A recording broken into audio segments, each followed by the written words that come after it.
أزول لمر مازال يدير تيلي غاسا يسفوق قال مولينس ويس 68 لو الناس معتوب أزامون تقبيليت يتوانغا سوفو سير برابن يدوكلن سيسم من قسمان وريلا قارا غاتنجاذي عدي غاسوالو ما عدان 3 وسنة سا لكن كان عندها 3 سنين عندها إلا يسمو قد ذينا سارة من نغينس هذيك مل سارة في كتيوين نسدو ترزات وصغالين ترى سارة ذا غن تشمعت يدي شعل ينواس ديك السقا من باري غاسمي غيشنا يدينا بلي كنيس قارن نو فولون ريبوبليك دو كابيلي سني با اون اوتوبي وريلا قرا هذه مثويا الى قد يقيم كنيس قارن تسيكتين الفدا ذينا راه دياوين اما السام بالك ذين السلام راه دياوين اكزاكتومون في اللي يثمر تقبيليت أزول في اللون أول اللي غادي يغير العرورون أميال أكن نكون واحدين ديال دورث السا إن بقاونيو ثم ثيفوست مسا ياسمينة وبوزار ثم تظلمت مس زيدان مسا نزول في اللون نزول في اللون رشيد نزول مس الخضر ثاني مرتنون pour l'invitation et la discussion et les débats. Je suis très heureuse de voir qu'il y a une multiplication des médias et c'est parfait. C'est très très bien, ça permet l'émergence de débats et d'idées. Très bien. Vas-y, Nassouf. Merci Rachid, Yasmina, je suis très content de cette déguena. C'est la première fois que j'ai l'occasion de débattre face à face avec vous. Et c'est une merci Mimi Dossier, voilà, et c'est une merci que vous avez dit de Melen, vous avez dit de machine, c'est une merci.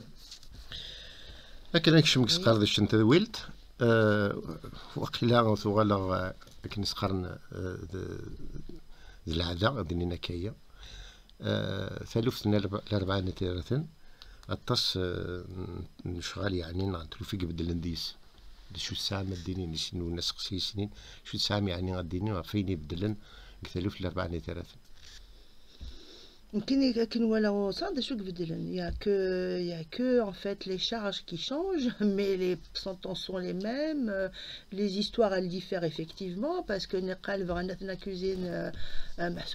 qui ont assassiné Jamal Ben Ismail, finalement il s'est avéré qu'ils ne pouvaient pas le prouver, au contraire c'est exactement l'inverse qui était prouvé, c'est-à-dire leur non-implication dans cet assassinat. Donc à partir de là ils ne pouvaient pas continuer sur cette liste là. Et ils ont soi-disant changé les charges en disant que de notre bon bah pareillement ils ont toujours pas de preuves de ce qu'ils avancent. Et puis en plus de ça, ça change rien aux condamnations. Ils ont toujours pris, il y a toujours plusieurs dizaines de condamnés à mort pour rien du tout. Leur innocence elle est avérée. Et en tout cas, leur culpabilité, même par rapport au feu à Gué, elle est impossible à démontrer puisqu'ils n'étaient pas sur les lieux où ils étaient. Personne ne les a pris en flagrant délit, à ce que je sache. Donc leur histoire, elle est, il n'y a rien qui change du début à la fin. Ils ont décidé de commettre un crime monstrueux pour salir la Kabylie, et en particulier l'Arvan Thérathène, qui a quand même une symbolique très importante dans l'imaginaire kabyle. Quand même l'Arvan Thérathène, c'est-à-dire Asmer Zan Thamur Taqbaylit, Veni Tarzan. C'est l'Arvan Thérathène, c'est vraiment, c'est-à-dire si on arrive à soumettre l'Arvan Thérathène, c'est bon, tout le reste, ça veut dire que tout le reste, c'est déjà aplani. En tout cas, dans notre imaginaire à nous, c'est ça. Oui.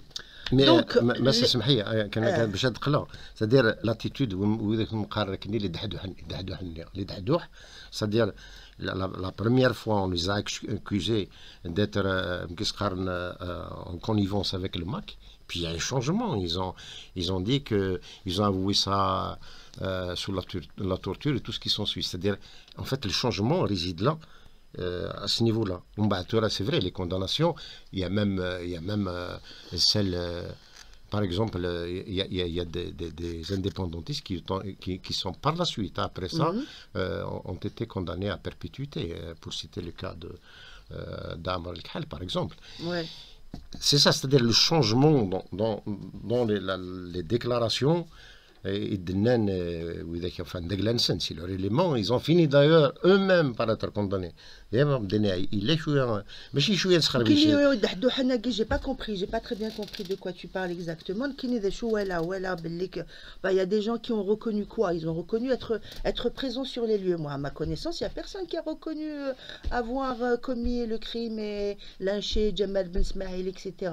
C'est pour ça d'ailleurs qu'ils ont commué la fameuse accusation de l'assassinat de Jamal Ben Smaïl, en fait qu'ils aient, sauf c'est eux les pyromanes qui ont brûlé la Kabylie. Ou la personne finalement ne sait qui l'a tué. Enfin, tout le monde sait qui l'a tué, puisqu'il a été assassiné quand même dans le fourgon de police, selon le rapport du médecin légiste. Devant la police. Devant la police, en présence de la police, ouais. Dans l'enceinte du commissariat de police. Mais vraiment, c'est une histoire de malade, cette histoire. Mais c'est tellement gros que je pense qu'ils sont en train de jouer sur différents aspects. Ils multiplient les versions, ils multiplient les sentences, et ça passe de la condamnation à mort. Après, il y en a qui sont, c'est passé de 54 à 38 quand même, donc à 47 ou un truc comme ça, je ne sais plus combien. Ensuite, c'est descendu à 38. Ensuite, ils te changent ils te changent les inculpations, ils te changent les condamnations. Ça n'a absolument aucun sens. La justice en Algérie n'a aucun sens dans cette affaire et dans les autres pareillement. J'ai vu là dernièrement, c'est un jeune militant du MAC, la Gassem apparemment, qui était avec Jamal Azraïm.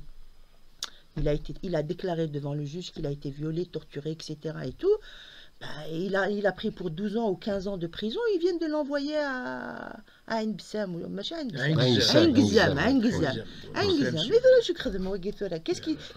Aucun militant, aucune personne qui est condamnée dans le cadre de cet acte de terreur, c'est du terrorisme d'État en fait, ils sont en train de terroriser la Kabylie, et c'est, comment dire, c'est-à-dire il n'y a aucune logique. C'est pas la peine de chercher une logique dans ce qu'ils font. Leur logique justement, c'est de déboussoler tout le monde et de faire en sorte que tout le monde se rétracte. Je sais pas si tu as vu, par exemple, quand il justifie, comment il s'appelle, le journaliste là, je sais plus comment il s'appelle, Abdou Semmar. Quand il parle, il a pris l'exemple d'un jeune. Il disait oui, je comprends pas, il y a une injustice, il y a un flagrant délit d'injustice, ça va générer des tensions et tout. Et puis il explique que le gars, en fait, il comprend pas pourquoi il est toujours condamné à mort, alors que le monsieur, non seulement il n'était pas sur les lieux, mais en plus il a signé auprès de la gendarmerie comme quoi il avait démissionné du MAC, comme quoi il n'avait plus rien à voir avec le MAC, et donc on ne comprend pas pourquoi, ça c'est de l'acharnement pour lui. Donc ça veut dire quoi? Ça veut dire qu'il veut mettre dans l'esprit des gens que si c'était un militant du MAC, c'est un petit peu normal, même s'il n'est pas là, même s'il n'était pas là, même s'il n'a rien à voir avec cet assassinat, mais du fait que... C'est rien si on le condamne parce qu'il est militant du MAC. En plus, voilà, c'est cette histoire d'aller signer, d'aller faire des trucs et tout. Non, c'est du vrai terrorisme, quoi. Et il n'y a aucune logique, il n'y a pas d'État, il n'y a pas de justice. Moi, je refuse de reconnaître à la justice la moindre comment dire, légitimité à rendre la justice. Pour moi, tous ces juges et tout ça, c'est tous des criminels. Tous comme ils sont. مزيدا لا دروت تواصل شحال هي قد نهضر في السوجي كينا ترمدنا دونك اون تونتاتيف دي جينوسيد اللي افيري سي ان كومبلو ourdi contre la Kabylie est avéré. Donc le seul but en filigrane c'est de faire taire la Kabylie, si ce n'est ses militants.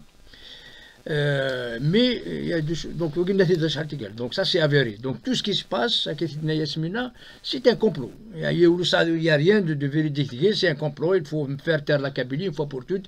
Donc il faut utiliser tout cet arsenal. Donc en fait c'est une guerre asymétrique déclarée contre la Kabylie.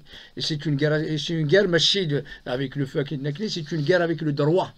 Donc il essaye, c'est un terrorisme judiciaire. Par exemple en 2001, ça a donné avec le droit, donc avec un arsenal juridique, avec un terrorisme judiciaire. Donc voilà ce qui se passe. La nouveauté, le discours a évolué et malheureusement ça a touché même quelques milieux indépendantistes. Anida, ils sont en fait l'idée derrière, d'ailleurs ça a à voir avec le limogeage, le DGSN Ismis Ben Chir, il a été remplacé donc par Ali Badawi, qui est encore pire, voilà. Et déjà il a été partisan de tout ce qui s'est passé. En fait maintenant, à mon avis, même les milieux indépendantistes disent qu'ils veulent innocenter Djibar Menna. Ils veulent coller, en fait, voilà, c'est le pouvoir, hein, voilà, c'est la police qui a fait ça, c'est pas les services secrets, c'est pas Djibar Menna. Et nous, tout ce qu'on demande ici, donc c'est un complet ourdi, et il faut une enquête internationale. Donc il y a une plainte qui a été déposée à la Cour pénale internationale, il faut une enquête internationale. D'ailleurs, il n'a plus de droit de parole là-dessus, hein, ni Tebboune, ni Chingriha, ni personne d'autre. La Kabylie, elle est victime, donc tout entière, sans exception. Il est victime de ce complot et il y a aussi de la foutaise. Tout le cirque qui a le pouvoir algérien s'est retourné contre lui. Et il est en train, d'ailleurs, l'ex-force, entre guillemets, force de frappe sera une force de regret. Tu vois, maintenant, à chaque fois, maintenant, Tebboune, le patron des affaires étrangères, on regrette. Et là, ce qui m'a un petit peu validé quelque chose, un changement que je déplore, c'est qu'il y a quelques milieux indépendantistes qui croient que Djibar Menna est innocent. Nous, ils sont tous complices. Ah oui, ils veulent innocenter, donc ils veulent innocenter Djibar Menna. Nous, on veut, voilà, donc une enquête internationale et tout le monde va passer à la casserole. Et il faut quand même le dire qu'il a été même envoyé à Knesset à l'étranger, particulièrement en France, pour faire exactement un travail. De sous-terre, on va dire ça comme ça. Et pour revenir à ta question d'Ahdouh, donc effectivement, les Dahdouh, Yasmina peut-être n'a pas compris le truc. De quoi tu parlais. Dahdouh Hagena, c'est Archichni le Swama, Atfantid, Amzouarou, Dahdouh Amzouarou. voilà, et خدمت ناس voilà مثلا جماعة دي سورديين تروحوا على المارشي. Oui, c'est stupide, c'est vraiment. Oui, mais il a avoué actuellement au Sénégal, il a avoué comme quoi j'ai travaillé avec les services sur la torture des services et que j'ai avoué tout ça. Hein, donc voilà, donc et devant le juge, devant l'audience et tout ça, je n'ai rien à voir avec le Makour Sinaïoun, mais même avec cet aveu, voilà, il a été condamné. Il a été condamné lui-même, donc il a été utilisé pour un peu, voilà. Non, je ne vais pas pleurer sur son sort. Exactement, كان مثلنا قبائليين وكذا كان ولا قال هذا في كنافوس باسكو المال لا في كنافوس هذا خلصنا دونك الخلاص اخر مقار هذه تفيون يسغينس هذه تفتن زرتينس هذه قيمة قبائلية في حال ما إلا هذيك هذه الزنزي ماس نغول تماس أثروح كان كياك نقارن زيكني قارن تدو عربا ولا ماذا عربا نسينا نروح في كيل زيت ستدير ولا قارة قبائلية هذه يروح قال كيل نزيت هي لوان غادي تطف الشرفيس ثمور تزايرت نعلم تاخذ نتينس تبدا تبنى في الكذب وكا ديك حكم الحكامين ديك الدبن pour ne pas dire c'est des criminels, c'est le mot qu'il faut. Et sinon, il a qu'on saute à la rada.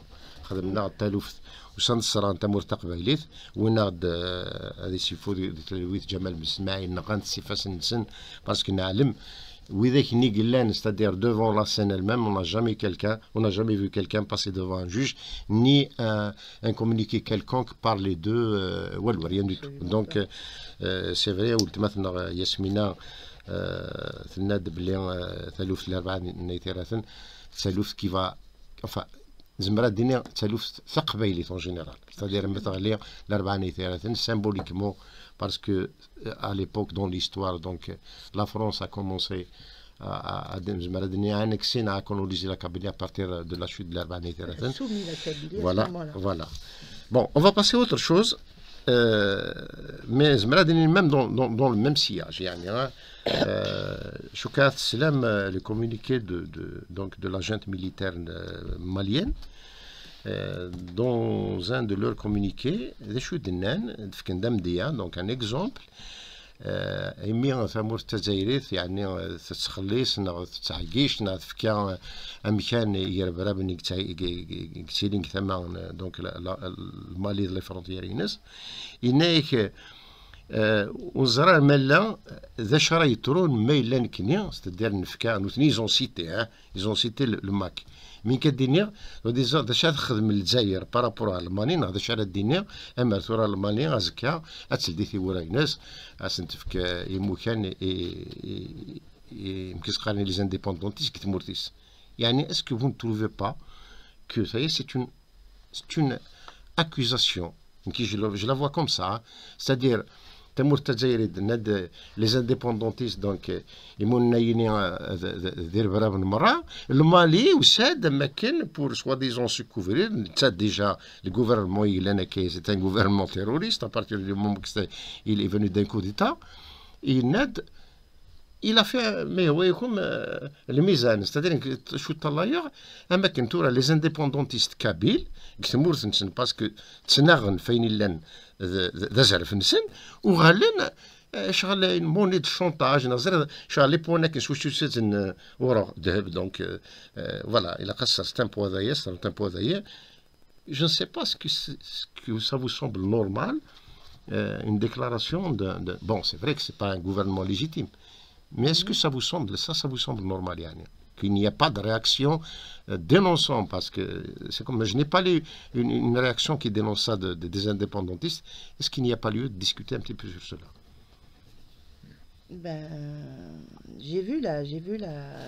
J'ai écouté la déclaration je crois que c'est le ministre, leur fameux ministre des, je sais pas quoi. En tout cas, c'est un gouvernement de putschistes. Porte-parole, oui. Porte-parole et ministre des armées ou je sais pas quoi, ou un truc comme ça.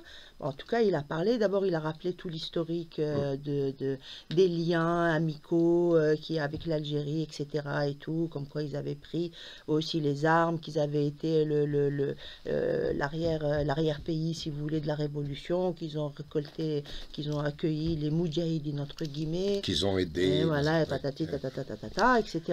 Ensuite, ils ont parlé des fameux accords d'Alger, de 2015 qui a soldé, si vous voulez, la fameuse rébellion de 2012 où il y a eu déclaration d'indépendance, ils ont libéré tout le territoire, mais l'histoire, quoi, c'est-à-dire après qu'ils accusent l'Algérie de fomenter, de créer des groupes terroristes armés. Ce qu'il a dit, c'est pas faux, hein, quand il a parlé du GSCP, du GSPC, là, voilà, du GSPC, c'est absolument vrai, c'est-à-dire le terrorisme. De toute façon, le terrorisme islamique, il a commencé à essaimer un petit peu en Afrique du Nord avec l'Algérie, hein, et ça a essaimé aux frontières, parce que tout simplement, l'Algérie, en accord avec le Mali, parce que ça fait longtemps que les groupes islamistes ils sont dans cette zone-là sahélienne, à la frontière entre l'Algérie et le Mali, précisément dans le territoire des Touaregs de l'Azawad, et la population en a subi les impacts aussi bien sociologiques, civilisationnels, c'est-à-dire qu'il y a beaucoup de choses qui ont changé chez les Touaregs. Les Touaregs, ils ont beaucoup perdu. Si tu veux, c'est quand il reproche, quand ce général-là, il reproche à l'armée algérienne, à l'État algérien, d'avoir instrumentalisé le terrorisme islamiste, il a raison. C'est une réalité. Sauf qu'eux aussi, parce que eux, ce qui les arrangeait, c'était de dépersonnaliser et de délégitimer les Touaregs. Comment délégitimer? Parce que les Touaregs, eux, c'est pas leur première rébellion. C'est la 4e ou la 5e rébellion. Depuis 1963, ils font régulièrement des rébellions. Ils n'ont jamais accepté le découpage territorial qui a été fait par l'armée française. Ils ont écrit une lettre au général de Gaulle pour lui dire, écoutez, signée par tous les Aménokas, les chefs de tribu, les machins, etc., pour lui dire, nous, vous nous restituez notre territoire comme il était. Nous ne voulons être gouvernés ni par les Arabes, parce que pour eux, l'Afrique du Nord, c'est les Arabes, ni par les Noirs. Eux, ils se considèrent entre les deux. Attends, voilà. Pas pour eux, même en ce moment, pour l'Algérie, c'est ça, hein? Oui. Officiellement, l'Algérie est arabe avant tout, hein. Non, mais de toute façon, ça l'est. Dans sa constitution, ça l'est. Donc voilà, la question, elle ne se pose même pas. Donc l'État malien, il a joué le jeu de l'Algérie pour entraver les Touaregs, pour entraver les Touaregs et les délégitimer vis-à-vis de l'opinion internationale. Et c'est ce qui s'est passé effectivement. En 2012, on les a accusés d'être avec Ansar Dine. Et d'ailleurs, l'Algérie a même reçu Ansar Dine à Alger en disant que c'était eux les représentants du peuple Touareg.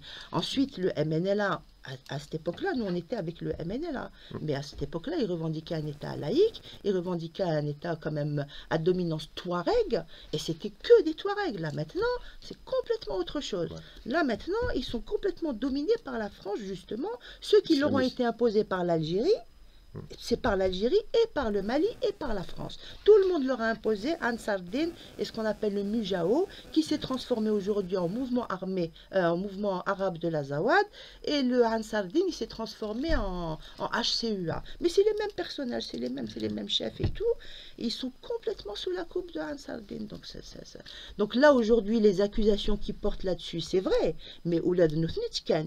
Voilà, c'est tout. Eux, ce qui les intéresse, là, les Maliens, ce qui les intéresse, c'est de faire pression sur les Touaregs pour qu'en fait, ils soient lâchés de partout.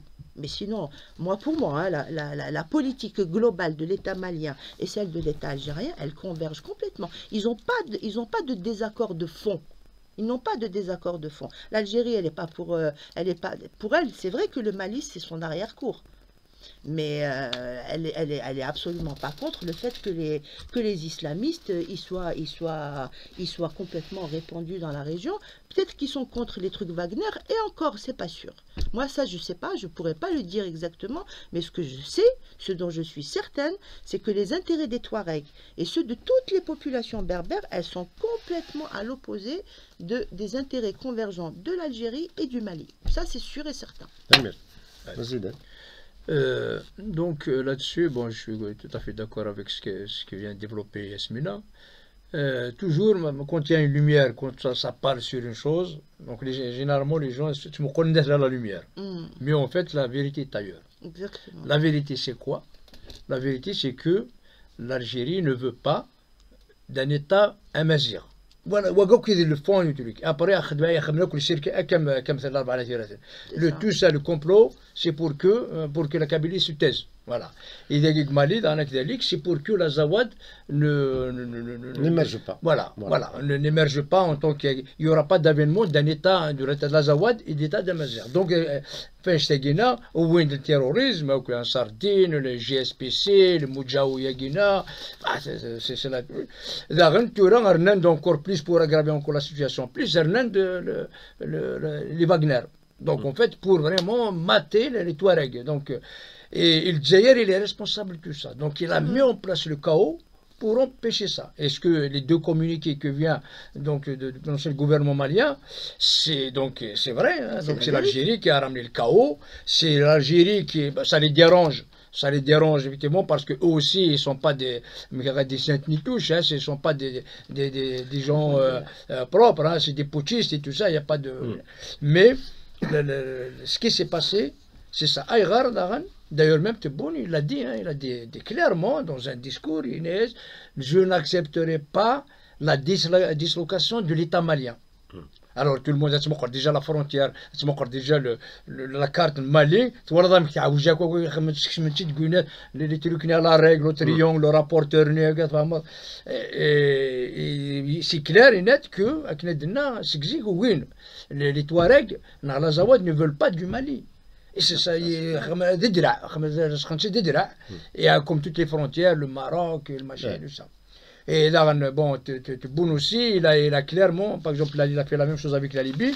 Inès, il dit Bibani, enfin, il a dit au gouvernement libyen, il faut dissoudre le Haut Conseil de la majorité. Donc, en fait, par contre, ils ne sont pas contre le Polisario pour mettre en place une république islamique arabe. C'est ça. Arabe, donc ils ne sont pas contre, ils sont en train de les financer à outrance. Militairement, politiquement, logistiquement et tout ça, même du territoire et tout ça, mais ils ne veulent pas qu'il y ait, donc voilà un petit peu, mais tout ça, donc les Touaregs, ils s'en sortent plus parce qu'ils sont démunis militairement avec la venue des Touaregs. Les terroristes, le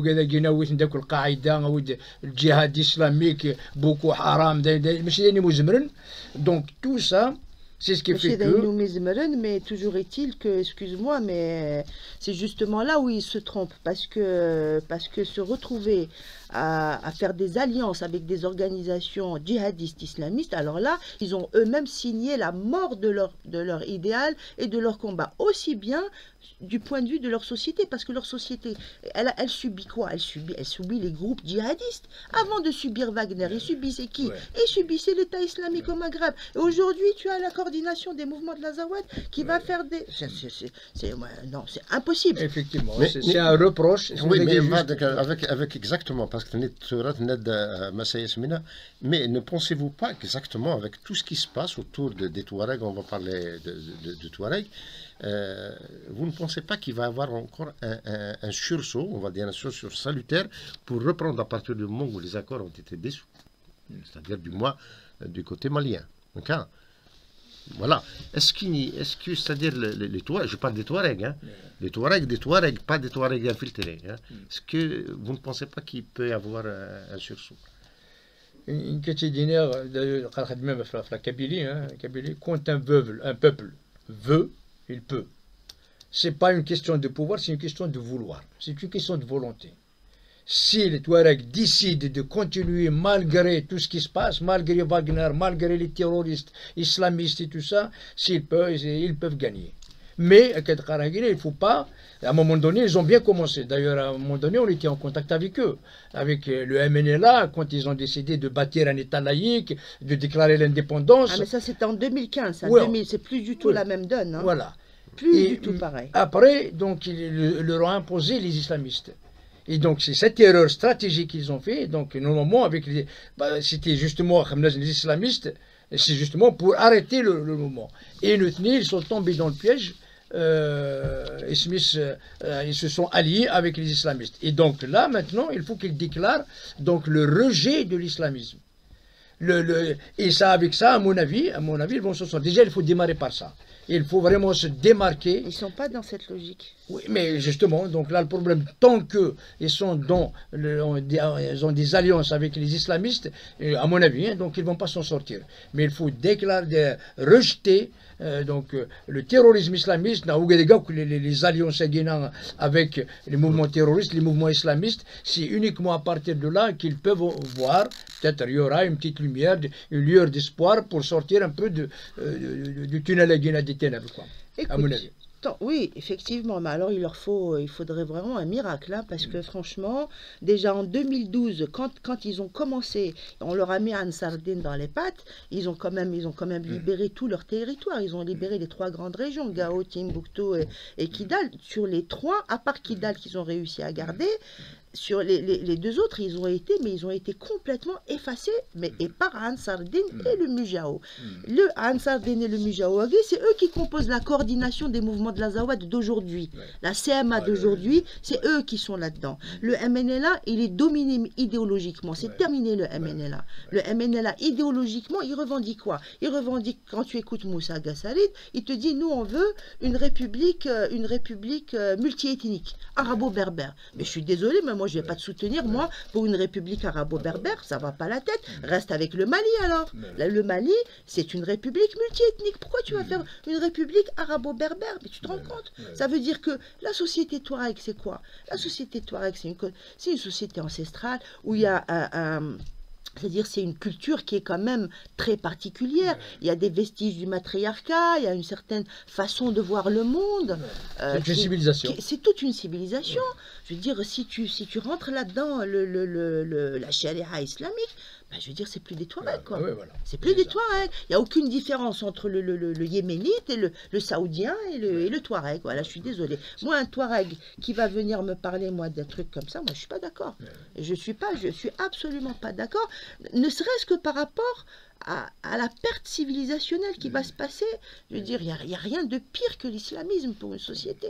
C'est leur terre en plus, hein, c'est leur terre, hein, donc ça leur revient de droit. Voilà, des droits internationaux. Et en plus, ça ne se limite pas à ça. Donc, ils peuvent revendiquer plus que ça. Donc, ça ne se limite pas juste au Mali. Ils peuvent, d'ailleurs, c'est la crainte de l'Algérie pour qu'ils touchent un petit peu dans le sud algérien, les Touaregs algériens. Et ils touchent aussi ceux du Niger, ceux du Burkina Faso, et tout ça. Donc, mais voilà. Mais parce que les Touaregs, dans l'imaginaire même de tout le monde, les Touaregs, c'est les hommes bleus, c'est une certaine culture, il y a une très grande beauté dans tout ce qui dans le désert et tout. Ben, si tu mets ça à la sauce djihadiste, qu'est-ce que ça va, tout le monde va reculer, tout le monde, personne n'a envie d'être confronté à ce genre de société. Mais là, c'est fun parce qu'en fait, Isglia, on a داري ما غورس دونك كي ندغ لا ما ندير ما سي فري انا خاطي الديبا اش قرضيش يقرس مي شو كاين الا قد نقل رويني غاعنن لا وليس قال لي وكذا يثور قال لنا قروي المالي دونك سي ان غوفرنمون دو بوتشيست هكا يناد امر نكني ستادير نوثني ثوري قال الناس هذا الدين تيورا qu'est-ce qu'on a les indépendantistes. Lui, il a cité le MAC. Okay. Oui, il a cité le MAC. Bah oui, il connaît bien le MAC. C'est-à-dire, pourquoi cette assimilation des indépendantistes, une assimilation directe avec de véritables terroristes. C'est pas possible. Moi, je ne peux pas la concevoir. C'est-à-dire, un indépendantiste,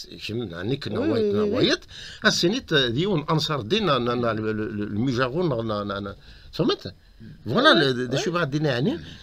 Bah, tout le monde y trouve son compte dans cette affaire. Oh, mais d'accord, mais vous croyez que nous, moi je ne trouve pas mon compte. Non, je parle des États, États. L'État algérien, bon, à part le rappel, effectivement, parce que quand même, il n'a pas été de main morte, hein, il a rappelé un petit peu le rôle de l'État algérien dans la déstabilisation du Sahel, dans l'installation du terrorisme islamique, dans son instrumentalisation. Donc là, quand même, c'est quand même un petit peu, je veux dire, l'Algérie, personne ne lui a parlé comme ça, en ces termes-là. Hein. Ils ont été, mais c'est parce que ce sont des putschistes et voilà, c'est des militaires, des putschistes. Ensuite, qu'ils parlent du MAC en termes de, comment dire, en fait, c'est comme si qu'ils appliquaient la réciprocité. Ouais, le parallèle, oui, c'est ça, ils appliquent la réciprocité.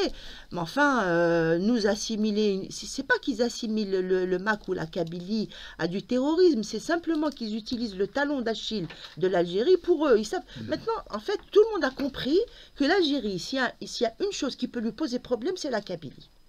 C'est pas le terrorisme islamique, c'est pas les islamistes, c'est pas l'opposition, c'est pas la gauche, c'est pas le mouvement social. Non, c'est la Kabylie. Parce qu'elle pose un problème existentiel à l'Algérie. Ouais. Un vrai problème existentiel. C'est quoi l'Algérie? Est-ce que l'Algérie, c'est un pays arabe? C'est un État arabe? C'est un État islamique? C'est quoi?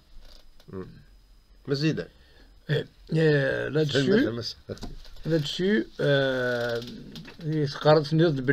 le gouvernement malien, il a traité, il a fait un parallèle comme quoi même, donc la Kabylie, les indépendantistes kabyles sont des terroristes. Non, c'est pas comme ça que j'ai lu en tout cas le communiqué. Pas du tout. Voilà, le gouvernement malien, il a bien séparé les séparatistes, ça veut dire les indépendantistes et les terroristes. Donc il a bien séparé ça. Oui. Attends, je reprends.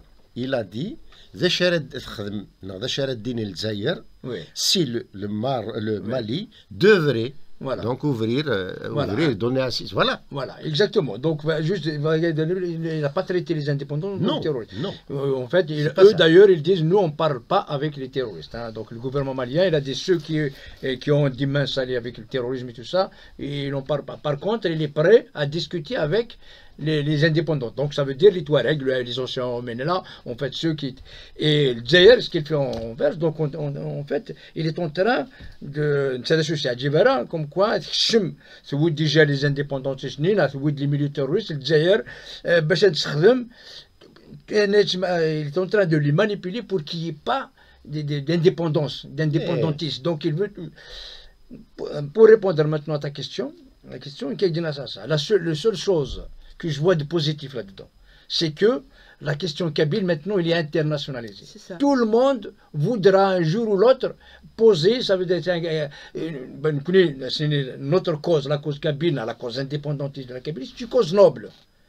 Nous, on ne veut pas être un jouet, une marionnette. Voilà, voilà. Ah, Donc ça veut dire c'est comme si on va les mettre en garde.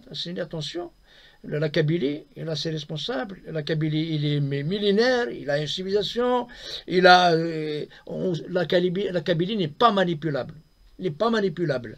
Normalement, parce que c'est un droit, on demande, c'est un peuple, la Kabylie, le peuple kabyle, c'est un peuple, il a le droit à son autodétermination. C'est un droit international. Normalement, tous les États qui ont signé cette charte des droits de l'homme doivent reconnaître le droit de l'autodétermination de la Kabylie. Donc ça veut dire sans pour autant être une monnaie d'échange ou un moyen de chantage contre l'Algérie. Nous saluons, parce qu'il y a quelque chose de positif et quelque chose de négatif. La chose positive, c'est que la Kabylie s'est imposée maintenant sur la scène internationale. Tout le monde parle de la Kabylie. Pareil que ce que fait le Maroc aussi. Le Maroc, on aimerait bien qu'il ait plus d'avantages et pas chaque fois, bon, on pense quand il va régler son problème Polisario, donc il va jeter la Kabylie à la poubelle. Donc nous, voilà, d'accord de parler. Donc de parler du droit de la Kabylie à son autodétermination, nous saluons ça, mais pas pour autant Azka et Dinet, non, j'ai réglé le problème pour et dans le Mali, le Mali, normalement, ils ont le droit d'accueillir donc les indépendantistes kabyles, de les inviter, mais pas en tant que monnaie des choses. On n'est pas là pour déstabiliser l'Algérie, on n'est pas là pour être un truc, un moyen, non. On veut notre indépendance, on veut notre autodétermination, c'est tout. On ne veut pas nuire à l'Algérie. L'Algérie, c'est pareil, il y a plusieurs peuples, on ne va pas nuire à d'autres peuples d'Algérie. Mais ce qu'on veut, on veut le bien de la Kabylie, mais on ne veut pas le mal d'autres. Tout en respectant les voisins.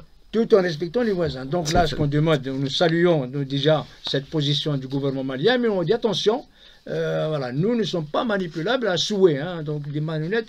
On veut l'indépendance de la Kabylie, et ce n'est pas pour être contre tel ou tel. Voilà. Moi, je suis pas d'accord. Moi, je suis pas d'accord parce que moi, je crois qu'entre le Mali et l'Algérie, c'est une diplomatie des casquettes. Tu sais, c'est des putschistes, les uns, c'est des terroristes pouvoir militaro-criminel. Les autres, c'est la même chose, ce sont des putschistes. Ben, je vois pas, moi, moi, je crois pas qu'il faille... comment dire, enfin moi personnellement je saluerais pas par contre, ils font tirer le constat, oui, Blem Ziyensen. Moi j'ai pas besoin de dire moi aux putschistes là du Mali, oui c'est bien, tu as reconnu le fait que la Kabylie. Non, s'il l'a reconnu, c'est parce qu'il n'a pas le choix. C'est parce que c'est une situation qui s'est imposée à lui. Non, mais exactement, même c'est-à-dire, bon, مليون تكثير مي فغا كانت دينا c'est-à-dire الباراليل نيكو يعجبها c'est-à-dire ايطاليا ناقص ندير ايطاليا وقبل في الحق الدقيق المالي ودينا راه حل اغرفه قبايليه تسنى في اللي ناس الى فما سي سا vous savez les parallèles qui nous des petites distances ils sont dangereuses. Et tu as cité le Maroc d'ailleurs, où moi personnellement, bon, ça relève de moi, hein, là c'est ma petite personne qui va parler, je n'accepte pas, en fait, je n'admire pas réellement la position, parce qu'il n'y a pas une aide, on va dire, une aide politique, morale, claire. C'est-à-dire, قارن لو كان نغلمر vous avez تندير نارغور وناس هضرت في الصحراء تندير لا كابيلي c'est pas comme ça. C'est-à-dire il y a quand même des petits mots qui échappent comme ça mais ils ont leur importance. Voilà. شنو دينا ثنمير ثم ساعه مدرسه ترغورنا ثنمير ثم الزيدان وذاك غادي تابعنا كا لوانا ذا وندينا غير مكاز السلام ذا مقران تزمرت يقرزني وثمثنا قلنا الحبس السلام سندفغن إثواشولي نسن يقروان تيزليان نحفنت قصار ذا وارب الشهر وراين قزام يلوان دا يروح ذا منو روحنا راه كنيس قرن كنكا غاسو لما حكم الفلاس سالبطل تمارسا سي صالا ديكتاتور نسارا ما سندفغن نسارا نكرا نعتاب الفلانا هذا شرفن. Et puis voilà, la vie continue, le combat continue, et دينيا ثيمون انتي ثمور تقبليت جاون ثلويث الخير.